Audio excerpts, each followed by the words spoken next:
La Universidad Nacional de Río Cuarto, desde el año pasado empezamos a implementar algunos encuentros vinculados a la docencia, a tratar de abrir un poco nuestras mentes y dar curso, de incentivar a la gente a que complete acciones de formación docente, ya sea una diplomatura, una especialización, algún curso, algo, porque nosotros tenemos una fuerte formación disciplinar, pero es mucho mejor cuando uno enriquece esa formación con otros aspectos que están vinculados a la docencia. Entonces, el año pasado hicimos 2 encuentros, uno por cada cuatrimestre, y en este hicimos de 3 instancias, y después vamos a tener creo que 2 encuentros más, ya vamos a hacer la difusión de los mismos, y bueno, y la idea es así, que periódicamente hagamos algunos encuentros de este estilo, y en esta temática ahora los encuentros están vinculados a las ciencias naturales, a enseñanzas por ahí un poco más desestructuradas, sacadas de un contexto de áulico típico, o una formación no áulica, que también hay mucho de esas cuestiones, y no me voy a meter porque tenemos la reina de la formación en otros ámbitos, así que no voy a decir La, mucho de qué. La reina, sí. la embajadora, si no Y somos bueno, tan... quiero agradecerles a todo el equipo ahí de la Universidad Nacional de Córdoba y también de Villa María, el instituto que nos está dando esta mano de abrir un poco las mentes. Así que, bueno, muchísimas gracias, y ahora Rocío va a hacer la presentación de nuestro disertante del día de hoy, nuestro querido Nahuel, ¿sí? Así que, un placer. Nos escuchamos. Buenas, ¿cómo están? Bueno, les voy a presentar a Nahuel. Nahuel, cualquier cosa vos agregás, porque siempre, bueno, siempre me olvido algo, me olvido de su tema como de estudio, pero acá tengo el machete. Nahuel es biólogo y tiene una beca de CONICET, está desarrollando su tema de investigación sobre la diversidad genética y evolución del agilocoto. A su vez también, él está en el último año del profesorado, ya el profesorado de Ciencias Biológicas que tenemos acá en la FACU. Trabaja en el INVIT, ahí viste, voy desconectando, pero y bueno, y está haciendo su doctorado en Ciencias Biológicas, no sé si lo dije. Y bueno, él viene trabajando mucho lo que es educación ambiental y de las diferentes trayectorias e identidad ambiental que se desarrollan en diversos contextos.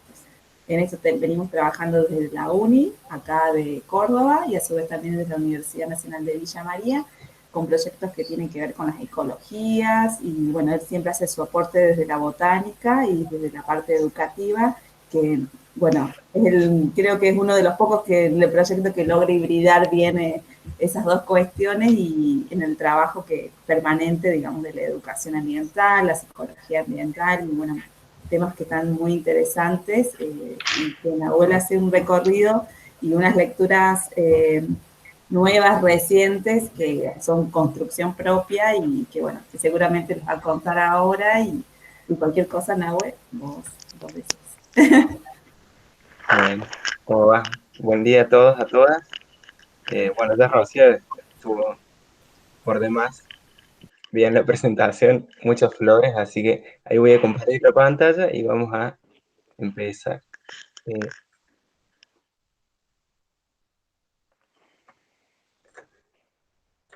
Ustedes me avisan cuando se vea.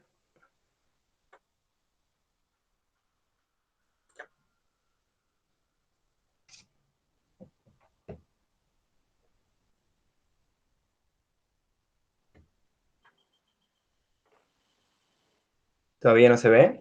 Sí, sí se ve. Ah, me quedé. Ah, Me avisaron, ahí está. Parecía que demoraba. Bueno, arrancamos entonces el título que había propuesto para este encuentro, para esta conversación, es Aprender biología en contextos diversos, algunos aportes de una exploración que continúa, y como decía Vicky al principio, y en línea con el título, ¿no? La exploración continúa y es una invitación a seguir pensando, a seguir reflexionando desde una perspectiva más amplia. Entonces, ¿cuál fue el punto de partida? Como decía Rocío, soy estudiante, finalizando el profesorado, y en ese marco dando mis primeros pasos en la docencia. Y durante el año pasado, en la Facu de Ciencias Exactas, Físicas y Naturales de la UNC, estuve cursando una materia donde está como profe Rocío, que se llama Taller Educativo, y donde se abordan tópicos relativos a la innovación educativa y a la investigación educativa. Entonces, en ese marco, con una compañera bióloga también, Leda Silvera, desarrollamos un proyecto de investigación en relación a la educación ambiental en contextos no formales, y bueno, nos surgieron distintos planteos en relación a dónde suceden los aprendizajes, ¿no? Ideas como los contextos de aprendizaje, cómo se construyen estos contextos donde se aprende más allá de las instituciones educativas, sus participantes, las trayectorias, y cuáles son las oportunidades de aprendizaje que se promueven. A partir de este planteo y de recorridos de lectura y demás actividades, surgieron algunas preguntas, ¿no? ¿Cuánto tiempo pasamos dentro de las aulas? ¿Y son las instituciones educativas los únicos espacios en los que aprendemos? Se puede aprender biología, en este caso particular, o desde una perspectiva más amplia, las ciencias, en el jardín, haciendo las compras o por medio de aplicaciones, es decir, planteando diversas oportunidades, diversas actividades de nuestra vida cotidiana. A partir de allí surge esta idea, que son diferentes y variados los contextos y las experiencias donde se pueden crear oportunidades para aprender en general, y en este caso particular, biología. Entonces, a partir de esta consideración, es que propongo 4 puntos en este recorrido de la conversación de hoy. En primer lugar, en el marco de estos 4 interrogantes, si aprendemos siempre, ¿no? ¿Cuáles son los contextos, cuáles son los entornos en los que aprendemos? ¿Dónde se puede aprender biología particularmente? Luego, hacer un recorrido en cuanto a la educación ambiental como modo de integrar esto del aprendizaje y los saberes más disciplinares en relación a la biología. Y bueno, por último, algunas orientaciones, algunas consideraciones finales en relación a qué podemos hacer y qué podemos seguir pensando y reflexionando en torno a todo esto. En primer lugar, entonces, aprendemos siempre. Presento algunos contextos y algunos constructos teóricos en relación a este interrogante, en el que la literatura en general y los consensos a los que se van arribando es considerar que las personas aprendemos en diversos ámbitos y por medio de diferentes actividades, es lo que se viene planteando desde las últimas décadas, podría decirse. En este marco surgen planteamientos novedosos como el aprendizaje a lo largo de la vida y el paradigma del aprendizaje permanente, ¿no? En donde se considera que dado que las personas aprendemos la mayor parte de nuestras vidas fuera de las instituciones educativas y continuamos aprendiendo más allá de ellas, sobre todo en instancias del desarrollo como la juventud y la adultez, es conveniente reconocer esta multiplicidad de contextos y de escenarios en los que acontece el aprendizaje y valorar esas oportunidades que se ofrecen. Entonces, a partir de estos planteos es que surge definir qué sería el aprendizaje, ¿no? Y en este marco, en el marco de la construcción que presento, traigo a colación las concepciones constructivistas y socioculturales del aprendizaje, ¿no? Considerar que el aprendizaje se construye, y que se construye en un entorno, ¿no? En un contexto particular, social y cultural, mediado por la interacción con diferentes personas. Entonces, recogiendo aportes de distintos autores para definir este constructo, surge considerar que el aprendizaje es un proceso social, situado, distribuido, acumulativo y personal. Es decir, que el aprendizaje es más allá de la instrucción o de algo que yo hago solo para aprender algo, ¿no? El aprendizaje es social. O sea, aprendemos con la interacción con otros. Es situado porque aprendemos en un contexto particular donde acontece esa interacción. Es distribuido porque se da en este marco de ir de un contexto al otro, ¿no? De la escuela hacia otro espacio, entonces ocurre de manera distribuida en distintos entornos. Es personal porque más allá de que aprendemos con otros, los significados que construimos son subjetivos, son personales, ¿no? Cada uno hace construcción de la realidad. Y es acumulativo, esto es interesante, ¿por qué? Porque lo que aprendemos depende de lo que aprendimos antes, y lo que estamos aprendiendo va a determinar lo que aprendemos en un futuro.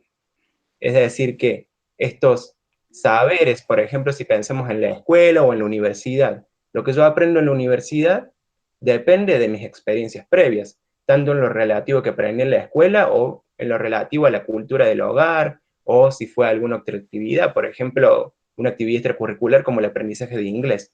Eso puede configurar mi trayectoria y mis aprendizajes a lo largo de la vida. Bueno, entonces, como planteaba en el título, planteé biología en contextos diversos. ¿Qué serían esos contextos?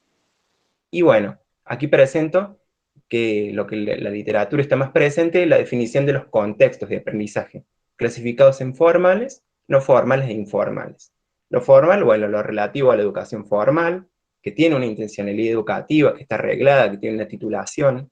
Los contextos no formales se refiere a la educación no formal, en relación que también hay una intencionalidad educativa y también hay una sistematización, hay objetivos, pero no habría una titulación, por ejemplo, hacer un taller de huerta, ir a inglés, hacer un deporte, etc.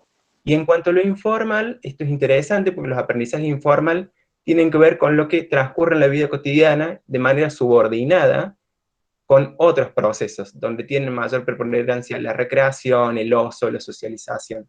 Entonces, por ejemplo, realizando una actividad de ocio, que puede ser ver un documental, ver una peli, también estoy aprendiendo subordinadamente, y allí no hay una intencionalidad educativa definida, sino que cobra preponderancia el proceso de aprendizaje. Bueno, ahí se pueden definir estos tres contextos que nos pueden permitir interpretar la realidad educativa y el aprendizaje, por supuesto, pero bueno, podemos reconocer actualmente que en este contexto de virtualidad ya los límites son más difusos, ¿no? Si quiero aprender a hacer alguna tarea, puedo tener que recurrir a algún tutorial para aprender algo en YouTube, a usar alguna herramienta, por ejemplo, para hacer videos educativos. Y también hay una tendencia a la informalización en los procesos de aprendizaje en la sociedad en general.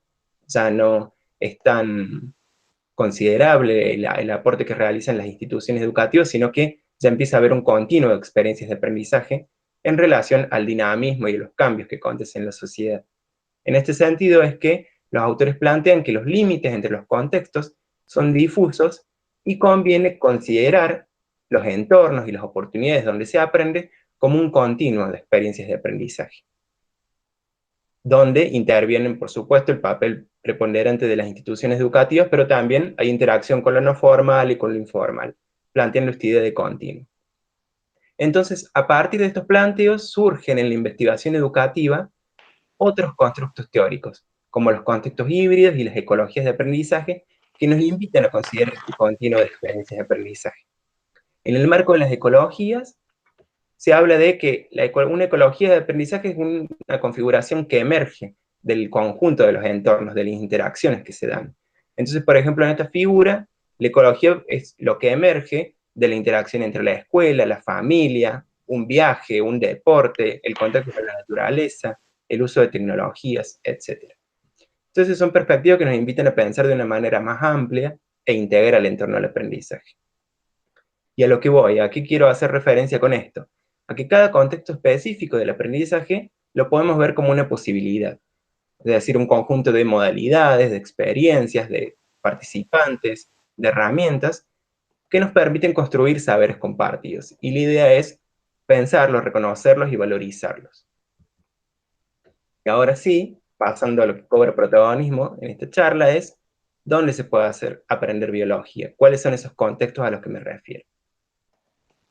En primer lugar, ¿por qué hablamos de biología? Y bueno, conviene darle el estatus epistemológico que tiene la biología, ¿no? Definirla. La biología en las ciencias naturales es una disciplina autónoma y tiene independencia, ¿no? Del resto de las ciencias, que son la química y la física, ¿no? Como ciencias naturales. Entonces la biología en particular se pregunta sobre lo que es un sistema, cómo funciona, sobre su origen y evolución. Y acá traigo a colación este esquema típico de los niveles de organización de la diversidad biológica y las propiedades de los seres vivos, ¿no? Lo que le da entidad a la biología. La variabilidad espacial y temporal, el azar, los niveles de organización, como bien digo, las propiedades que emergen de esa organización, como por ejemplo en un individuo como propiedad de la reproducción, ¿no? La perpetuación de la vida. Y también la evolución biológica. Son conceptos muy importantes para darle estatus a la biología como ciencia y para que, en el marco de la enseñanza de las ciencias en general y de la biología en particular, empecemos a reconocer y vincular este campo disciplinar de la biología con los contextos donde el aprendizaje acontece, ¿no? El reconocimiento de la diversidad de contextos educativos gana terreno en el campo de la enseñanza de las ciencias y de la biología en particular, y a partir de allí, en consecuencia, se da una mayor vinculación y de las diferentes oportunidades que se pueden generar. Acá cito diversos autores que han dado cuenta de este recorrido, ¿no? Tanto en la enseñanza de las ciencias, como en las actividades de extensión, como en los aprendizajes informales. Entonces, es algo que emerge y es algo que se viene discutiendo en los últimos años, como da cuenta en los años de estas publicaciones. Y bueno, yo hablo entonces de reconocer, de valorizar y de vincular estas oportunidades de aprendizaje. Entonces, en este reconocimiento cobra relevancia que hay una riqueza de aprendizaje que se pueden generar y que trascienden lo disciplinar, trascienden lo intelectual, lo cognitivo, ¿no? Lo importante en este marco considerar aspectos emocionales, sociales, comportamentales, cognitivos del aprendizaje. ¿Ve? Como hago alusión, si esto fuera el aprendizaje en esta representación, hay una diversidad de aspectos, de dimensiones que nos invitan a pensar el aprendizaje desde una perspectiva más amplia. Por ejemplo, el realizar un deporte, si nos ponemos a pensar en una actividad típica de educación no formal, en una práctica deportiva, típicamente el fútbol o clases de baile, bueno, aprendo de baile, aprendo de fútbol, pero también hay cuestiones que emergen como la construcción de una identidad, aspectos relativos a los vínculos, a los valores, a las emociones. Y bueno, en la biología también podemos pensar en eso. Entonces, como ahora presento estos diversos contextos a los que me refiero, hay una diversidad de entornos y de participantes, ¿no? Entonces, desde lo clásico, desde los museos y centros de ciencias, que tienen un tratamiento más clásico en la investigación educativa, hasta la familia, el hogar, la vida cotidiana, son todos entornos donde se pueden generar oportunidades de aprender. Entonces, la idea, como vengo diciendo, es reconocerlos, valorizar las oportunidades de aprendizaje que se promueven, y por último, pensar cómo podemos vincular en nuestra práctica docente la diversidad de experiencias que acontecen en estos entornos. En esta imagen, acá tengo, como distingo, los museos, zoológicos, parques, medios de comunicación. Hago referencia a estos como contextos donde se puede aprender biología. Puede parecer una clasificación caprichosa bueno, ¿cuál es el sentido de hacer esta clasificación? Este recorrido viene de diversas lecturas y también de la construcción propia y sobre todo resaltar estas oportunidades y estos contextos específicos vinculados a el aprendizaje de la biología, ¿no? Como dar cuenta de esta heterogeneidad y de esta diversidad. Entonces, en cuanto a los museos, como bien dije, ya han sido abordados años anteriores, como son bastante populares en el sentido de pensar la educación no formal y pensar las visitas que realizan las instituciones educativas. También los zoológicos y jardines y acuarios son muy populares. En este sentido, en el caso de los museos, cobra relevancia esto de manipular lo que hay en las colecciones, la salida tiene ciertos aspectos relativos a la socialización, entonces ahí aparecen otros aspectos emergentes del aprendizaje que trascienden lo disciplinario y lo intelectual que está en una colección típica de un museo. También en este contexto de virtualidad emergen los museos virtuales, ¿no? La importancia de estar en mi casa y poder acceder y recorrer un museo desde mi casa, ¿no? Siempre y cuando tenga una compu y internet, por supuesto.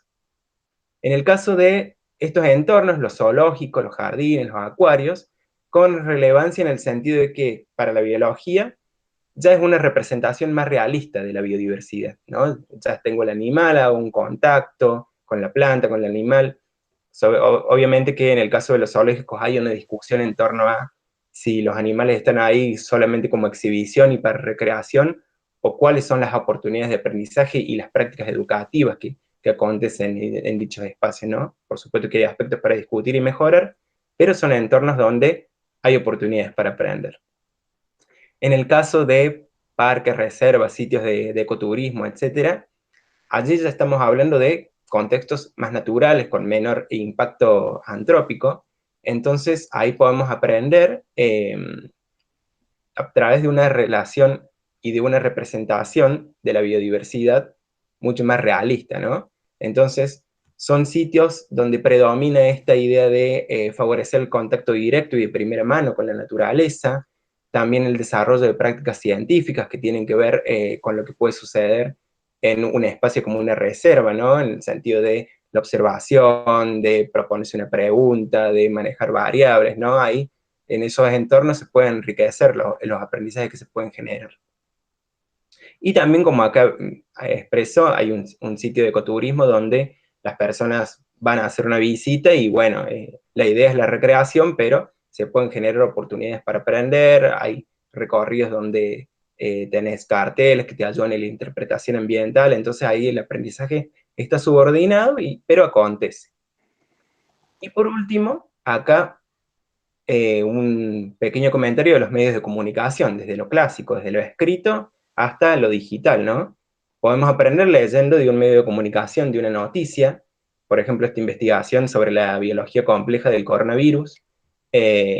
También podemos aprender de programas educativos, de documentales o de ficciones que en su trama tienen ciertos aspectos relativos a la biología o a la ciencia, pero bueno, la ficción transcurre por otro camino, ¿no? Solamente toma elementos de la ciencia. Como por ejemplo esta peli, que es una película, se llama La piel que habito, que bueno, su trama tiene otros elementos, pero por ejemplo, yo aprendí ahí de trasplante de tejidos, de operaciones de cambio de sexo, de salud sexual, etcétera, ¿no?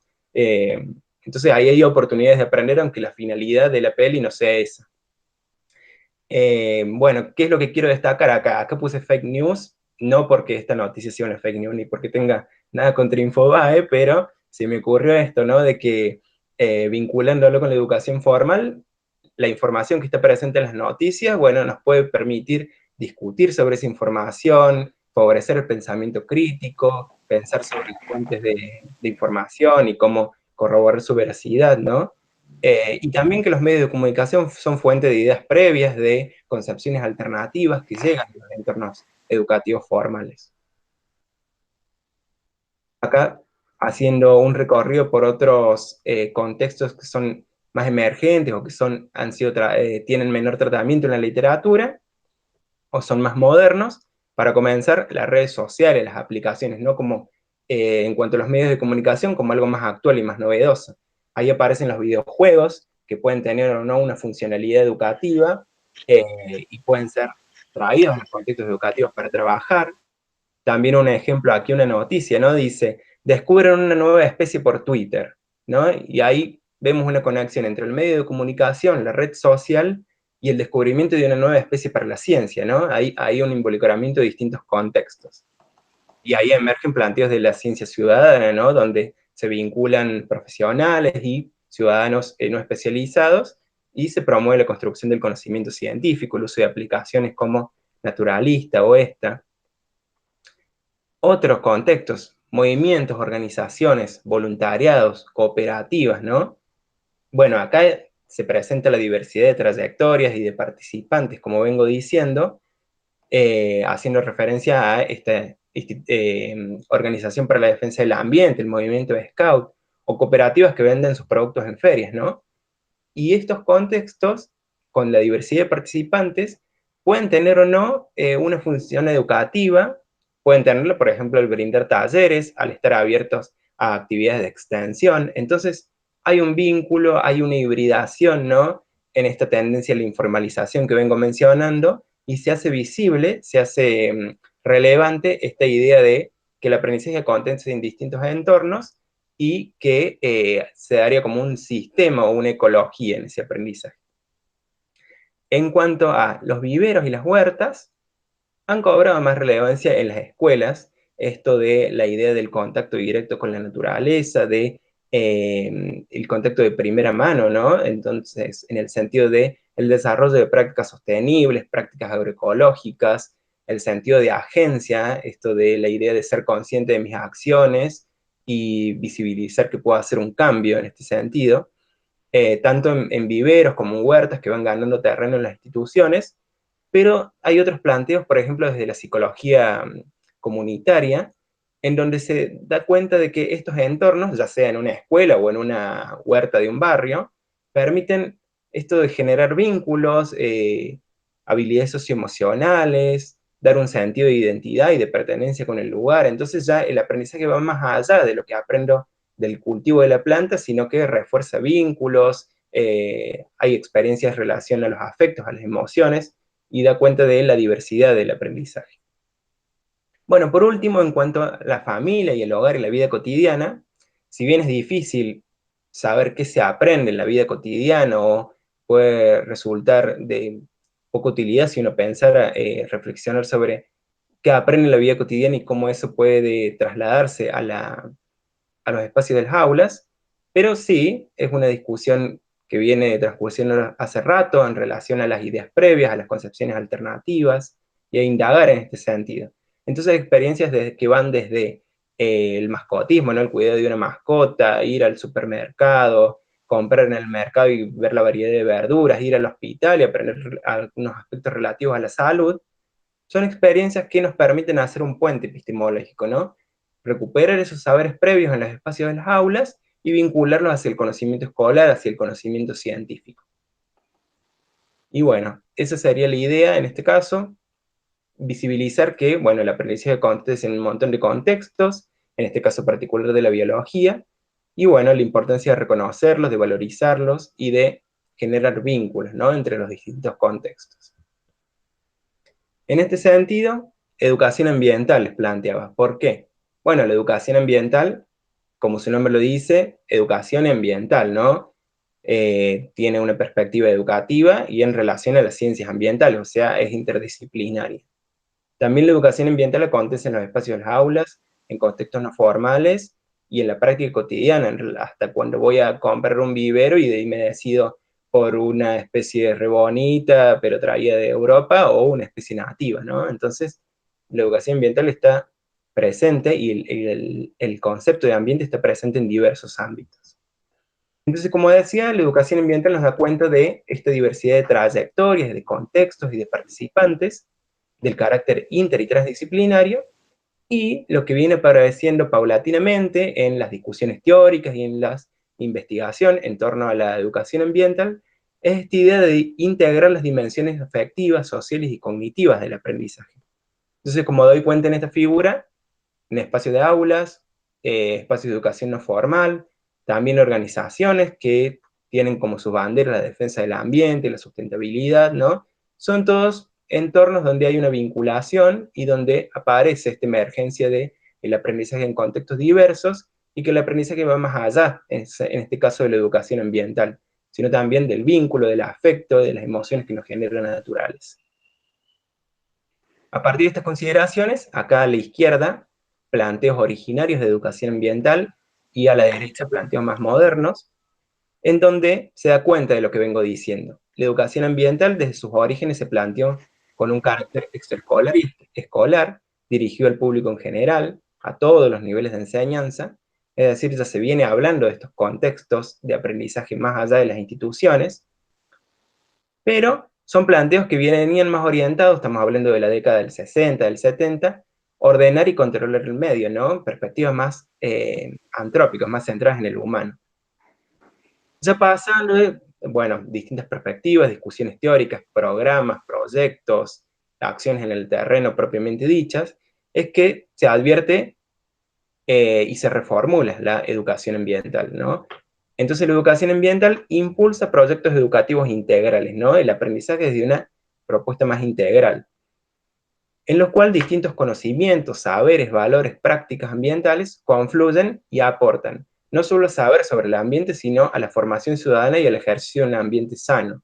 Entonces ya se diversifican estos aprendizajes, se diversifica también el estatus que se le da a los distintos saberes, tanto de los científicos como de saberes populares, confluyendo en el campo de la educación ambiental desde una perspectiva más novedosa, más holística, más humanista.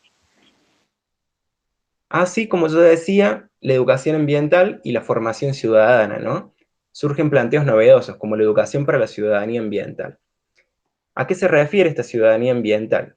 Facilitar el compromiso y la participación de las personas en acciones ambientalmente responsables, ¿no? En acciones positivas. Y en ese sentido, ¿cómo? Cultivando tanto los aspectos cognitivos como lo afectivo del aprendizaje, ¿no? los valores, la identidad, la pertenencia en el grupo, también las creencias, y de este modo, cultivando tanto lo cognitivo, en cuanto a los saberes ambientales como lo afectivo, traducir el conocimiento en acciones efectivas como ciudadanos. Y bueno, parece complicado, es una definición poderosa y a veces difícil de trasladar en la práctica, entonces nos planteamos por dónde comenzar para empezar a construir y desarrollar esta ciudadanía ambiental. Ahí me volví para atrás, ahí está. ¿Por dónde comenzar? Surge el planteo este de identidad ambiental, con la noción de que es difícil intervenir positivamente para el cuidado del ambiente y la conservación de la naturaleza si el ambiente no está incorporado a nuestra estructura de identidad, ¿no? Si no forma parte de nosotros y si no tenemos una conexión con la naturaleza. En este sentido es que Clayton, desde la psicología ambiental, plantea que la identidad ambiental representa un sentido de conexión con alguna parte del entorno natural no humano, basado en la historia, el apoyo emocional, etcétera, que afecta las formas en que percibimos y actuamos en el mundo. Una creencia de que el ambiente es importante para nosotros y una parte importante de quiénes somos. Entonces, reconocer esta conexión que se tiene del ambiente, que es algo que se construye a lo largo de la vida, es lo que nos puede permitir pensar en cuáles serían las acciones para cultivar este sentido de la ciudadanía ambiental. Entonces nos podemos preguntar, bueno, ¿cuáles serían esas oportunidades, cuáles serían esas experiencias que configuran la conexión con el ambiente y la identidad ambiental?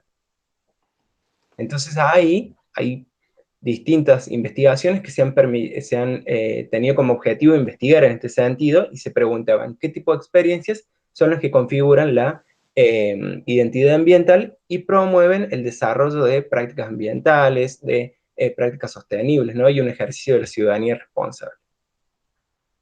En este caso se distingue la infancia, la adolescencia y la adultez como distintas etapas del desarrollo humano y, de mayor a menor, distintas experiencias en relación con la naturaleza que pueden promover esta conexión, este sentido positivo hacia el ambiente. Entonces, en la infancia, experiencias en la naturaleza son las que cobran mayor valor en esta idea de conectarnos con la naturaleza. En la adolescencia ya cobra más predominancia la educación formal, ¿no? Lo que acontece en la escuela, con el grupo de amigos, con los pares, y hacia la adultez ya las organizaciones y el ámbito laboral, ¿no? La experiencia del trabajo, participar en voluntariados, en ONG, vinculadas con el ambiente, es lo que podría promover este vínculo positivo y esta construcción de identidad ambiental. Bueno, en definitiva, lo que voy con todo esto es visibilizar, en el caso particular de la educación ambiental, que hay distintas dimensiones, no solamente lo cognitivo, y que hay distintos contextos, como da cuenta todo esto que vengo mencionando, que permiten visibilizar que el aprendizaje trasciende las instituciones y que se nutre de todo tipo de experiencias, ¿no? Entonces, por último, ya para ir cerrando, recupero en plan de primera persona, ¿no? Algunos relatos, algunas voces que dan cuenta de estas ideas. Por ejemplo, este es el director del instituto en el que trabajo que menciona: nací en Cosquín y de niño me encantaba hacer travesías por el río, explorando las sierras, observando todo bicho y toda planta posible. Aprender a amar la naturaleza fue un imperativo. Querer conocerla vino después. Entonces, primero apareció el apego emocional y luego esta idea de comprender, del desarrollo intelectual, de lo cognitivo, en términos de aprendizaje, ¿no? Posteriormente, como biólogo y como adulto, interactuar con la naturaleza fue un principio animador en mi vida, en el que de alguna manera me retrotraía a mi niñez, ¿no? A esta niñez vinculada a la naturaleza. Y bueno, este fragmento refleja esta idea de que el aprendizaje es algo que acontece a lo largo de toda la vida, ¿no? Que es situado, o sea, hay distintos entornos, que depende del contexto social, cultural, y bueno, todas estas experiencias son las que para esta persona configuraron su posterior profesión, ¿no? Y dieron cuenta de sus trayectos educativos. Y bueno, acá hay otro más largo, lo encontré un ejemplo de una mujer, pero me hubiera encantado encontrar uno, que estaba medio apurado, pero bueno, da cuenta de lo mismo, ¿no? Para no hacerlo tan largo, sigo. Y bueno, la última pregunta que planteaba: ¿qué hacemos con todo esto? ¿Qué hacemos ahora? ¿Cuáles serían algunos caminos por donde seguir? Sugerencias, comentarios finales. En primer lugar, reconocer esta relevancia del aprendizaje permanente que planteaba. Este aprendizaje que acontece a lo largo de toda la vida en diversos entornos de manera permanente. En primer lugar, repensar, reconocer y valorizar estos contextos, como venía mencionando. Pero hay distintos autores que plantean cosas diferentes e interesantes en ese sentido. Por ejemplo, Miyake dice, resulta difícil identificar la dinámica de participación de las personas en este tipo de actividades, porque acontecen todo el tiempo, en todo lugar y para todos. Entonces lo que propone es esta necesidad de observar e investigar continuadamente de este fenómeno, o sea, no dar una respuesta final y unívoca, sino saber que está presente, seguir reflexionando y comprenderlo. También aparecen otros planteos donde Martín y otros autores exponen que la educación fuera de la escuela representa un tópico novedoso en la formación inicial y continua del profesorado, ¿no? Fomentando un rol docente como conocedor y conector entre diversos contextos educativos, lo formal, lo no formal, lo informal que venía planteando, capaz de incluir nuevas concepciones sobre el aprendizaje y de diferentes formas de intervenir en el aula y más allá de ellas, ¿no? Invitación a reconocer estos contextos y seguir pensando en ellos en nuestras prácticas educativas. Por último, estos contextos se pueden encontrar nuevas herramientas para nuestro ejercicio profesional, se favorece la construcción del compromiso y también tiene una fuerte carga emotiva, ya que hay interacción con diversos actores, hay distintas realidades distintas a lo académico. Y en particular, considerando las prácticas educativas que desarrollamos cada día, también podemos proponer una serie de orientaciones, y esto sería ya lo último. Entonces, en relación a la pandemia, estuve viendo un video de Aduris Bravo, que es un didacta, ¿no?, de las ciencias naturales, en el que él se pregunta, ¿para qué enseñaremos? ¿O para qué enseñamos ciencias naturales y biología en particular? Él expone que las finalidades de la enseñanza tienen distintas perspectivas, ¿no? O sea, comprender la realidad, o sea, modelarla, cultural, que el conocimiento representa un bien cultural, profesional, ¿no? El conocimiento nos ayuda a desempeñarnos como profesionales, a adoptar capacidades, competencias, y también la formación ciudadana y el ejercicio de ciudadanos desde un pensamiento crítico, creativo, complejo, ¿no? Entonces hay distintas perspectivas. Y esta idea de contextos diversos para el aprendizaje de la biología, está bueno pensarlos teniendo en cuenta estos elementos. Entonces, lo que yo planteaba en un principio, hay interacción entre conocimientos científicos y cotidianos, bueno, ¿no? Reconocerlo, vincularlo, y considerar la influencia que tienen las experiencias fuera del aula sobre las creencias, las actitudes y la motivación para aprender ciencias, ¿no? Reconocer cómo y qué aprenden los estudiantes a partir de la vinculación entre estos diferentes contextos y traerlo a los entornos educativos, vincularlo. En este sentido, cómo traerlo y cómo enriquecer las experiencias de aprendizaje en contextos formales, estos autores, Melgar y Donolo, sugieren pensar actividades que complementen los contextos, ¿no? A ampliar los límites de acceso al conocimiento a partir de estas vinculaciones con museos, con medios de comunicación, con aplicaciones, con actividades de la vida cotidiana, y en ese sentido prácticas que desafíen la creatividad, que nos permiten reflexionar sobre nuestros propios procesos de aprendizaje. Un ejemplo de esto también, diseñar intervenciones en el marco de las ecologías de aprendizaje, ¿no? Lo mismo, vincular formal con no formal, con informal. Y por último, para terminar, es que no todo depende de la universidad, no todo depende de la escuela, no todo depende de la institución educativa. También hay que pensar en qué responsabilidades tienen los otros contextos.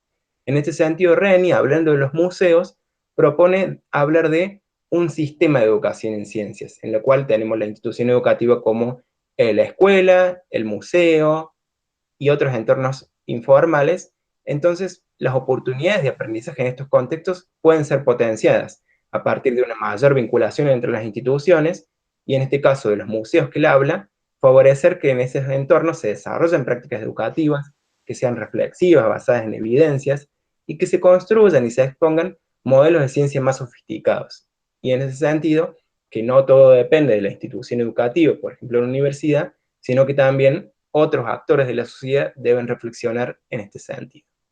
Así que bueno, como planteé, un panorama abierto, la exploración continúa, la diversidad de contextos que se pueden proponer es muy variada, así que bueno, la idea era seguir pensando y bueno, seguir agitando cabezas. Así que bueno, por último, dos chivos. Como planteaba la aplicación naturalista, que bueno, uno la descarga, capaz la deben conocer, y se puede con fotografía registrar la biodiversidad registra, por ejemplo, una plantita, y bueno, luego un especialista puede reconocerla y puede determinar a qué taxón refiere, y se va del 25 al 28 de septiembre, hay distintas ciudades del hemisferio sur, van a estar desarrollando esta sistematización de la biodiversidad, y bueno, podemos participar de esto, sí estaría bueno. Y bueno, por último, pasando el chivo, promocionan las IEP que se vienen en la FACU del 9 al 13 de noviembre, y está disponible para inscribirse y participar quien quiera. Así que bueno, nada más, muchas gracias y estamos. Bueno, muy bien, interesante. No sé si tenemos alguna pregunta para hacer. Este es el momento. Yo inicialmente estaba pensando en esto de la diversidad de contextos así educativos, ¿no? Y ahora en esta situación que estamos de docencia dentro de esta cuarentena, eh, ¿cuáles crees vos que han sido los contextos como que han quedado más así a la vanguardia, y cuáles rezagados, y qué tanto estamos preparados nosotros los docentes como para ir en esa dirección? Porque nosotros, yo pienso en mí, ¿no? Uno está como, cuando aprende más o menos a manejar un poco el espacio físico del aula, nos aparece la cuarentena esta. Exacto. Entonces, como que, ahora tengo que ir para otro lado. Entonces, según vos, ¿cuáles han sido aquellos entornos, aquellos contextos que han sido potenciados? Y si eso realmente a un largo plazo puede llegar a quedarse dentro del aula. Y sí, bueno, de manual lo que ha quedado potenciado es el uso de las TIC, ¿no? No solamente como un soporte para el desarrollo de una clase, sino como incorporadas para el tratamiento de un contenido específico, como por ejemplo utilizar un laboratorio virtual para el desarrollo de cierto contenido. En ese sentido, bueno, como vienen siendo los planteos ahora de proponer esta mixtura entre educación remota y educación presencial, bueno, las TIC están para quedarse, y nos vinieron a decir, bueno, las tienen que aprender a usar de una, no paulatinamente como se venía proponiendo. Además de las TIC, otra cosa interesante en la enseñanza de las ciencias es esto del desarrollo de experimentos caseros, ¿no? Y la vinculación con lo que acontece en la vida cotidiana, y también los medios de comunicación, en cuanto al análisis de noticias, en cuanto al visionado de películas, la literatura. Eso es como, ya que estamos en un contexto de aislamiento, es lo que emerge. Y bueno, otros han quedado más rezagados, como por ejemplo que yo mencionaba, bueno, huerta, vivero, todo eso ha quedado más rezagado, a no ser que tengas en casa. Pero en relación a lo que vos planteabas, sí, la vinculación es evidente, y no solamente para uno vincular lo que acontece en la vida cotidiana como para enganchar y para motivar el aprendizaje de un contenido específico, sino también para, bueno, luego volver y reflexionar sobre ese conocimiento, ¿no?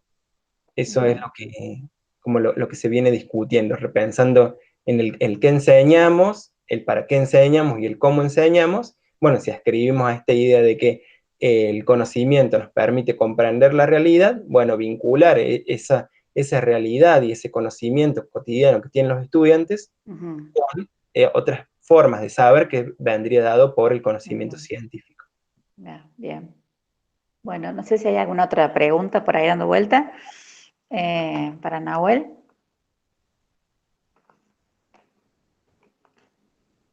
Has dejado tu audiencia muda. Porque no se entiende. Ahí quedó la... Nahuel y preciso. Cambio botánico, detallista. Tal cual. Me gustó mucho la presentación. Muy linda, muy linda. Bueno, gracias. Nosotros a nivel del profesorado, por ejemplo, eso siempre remarcamos, que bueno, Nahuel fue como el interesado en estos contextos y no venía siempre trabajando los mismos temas. y logró construir, digamos, todos estos espacios los fue construyendo él, a partir de lecturas, de identificarlos, bueno, bien de botánico, supongo. Estar buscando ahí. Esas precisiones, por lo menos yo siempre tenía pensado los contextos así, no tanto en biología, pero a partir de conocer la disciplina en sí, uno puede pensar esos contextos diversos y cuáles son y poder proyectarlos y un montón de cosas que, por ejemplo, yo que estoy dando clases en el profesorado, me sigo encontrando todavía con un montón de contextos de aprendizaje o situaciones que los estudiantes traen o recuerdan o consideran para sus prácticas que no las tenía en cuenta. Y eso está bueno. Sí, parece muy bien. Bueno, corazones, si no tenemos más preguntas, muchísimas gracias. Y bueno, damos por cerrado nuestro encuentro de hoy y nos queda el encuentro del mes que viene. ¿Sí? Así que bueno, muchísimas gracias. Excelente trabajo. Bueno, nos vemos. Saludos para Nos todos. vemos. Nos estamos viendo. Muchas gracias. Muchas gracias. Chao, gracias.